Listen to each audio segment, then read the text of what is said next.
888 on an average, ঠিক আছে, একটা পেয়ার ইঁদুর। এবার এই একটা পেয়ার ইঁদুর যদি 1 বিঘা জমিতে থাকে তাহলে 1 বছরের মধ্যে ফসল করা শেষ, তাই তো? আমাদের ইন্ডিয়াতে আমরা জানি যে 30% লোক থাকে শহরাঞ্চলে, বাকি 70% থাকে গ্রামাঞ্চলে, চাষবাসের সঙ্গে যুক্ত যারা। তারা যখন চাষ করছে, সেই চাষের জমিতে যে ইঁদুরগুলো আছে তাদেরকে ধরে খাওয়ার জন্য অনেক জীব আছে, যেমন বিড়াল আছে, তারপরে ঈগল আছে, আউল মানে প্যাঁচা আছে, এগুলো যা আছে সবই জমির ওপরে।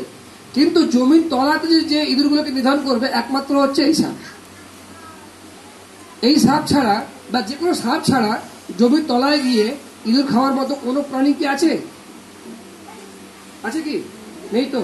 তাহলে কৃষকদের জন্য এই প্রাণীটি হচ্ছে খুবই ইম্পর্টেন্ট, কারণ মাঠে যে ইঁদুরগুলো থাকে, চাষের জমিতে যেগুলো থাকে, তারা মাটির তলা থাকে, এবং ওই যদি না থাকে তাহলে প্রতি বছর প্রায় 2000 কোটি টাকা ক্ষতি হবে আমাদের। এটা একটা আনুমানিক হিসাবে বলা হচ্ছে, কারণ একটি ইঁদুর সারা বছরে যা ফসল নষ্ট করে তাকে আমরা মাল্টিপ্লাই করেছিলাম 888 দিয়ে।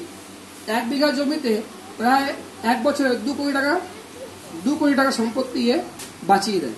এর জন্য সরকার একে শিডিউলের মধ্যে সবচেয়ে উপরে রেখেছে, এবং একে নিধন করা, একে মারা মানে আপনি ডাইরেক্টলি সরকারের এগেন্সে দাঁড়িয়ে গেলেন, এবং একে মারার জন্য আপনার 7 বছরের জেল আর 1 লাখ টাকা জরিমানা, দুটো একসঙ্গেই হয়।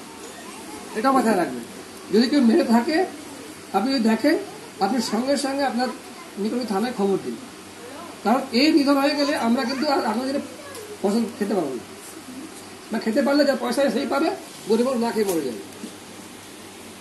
আচ্ছা, এটাও দাঁড়ার সাপ। আমি একটু আগে বললাম যে স্থান বিশেষে কালারের পরিবর্তন হয়, রঙের পরিবর্তন হয়। আগেটা দেখলাম যেটা ছিল ইয়েলো র্যাট স্নেক, এটাও দাঁড়ার সাপ, এটা খয়েরি কালারের। এটাই মূলত আমাদের বেশি দেখা যায়, হলুদটা একটু কম দেখা যায়, এটা বেশি দেখা যায় শহরাঞ্চলে।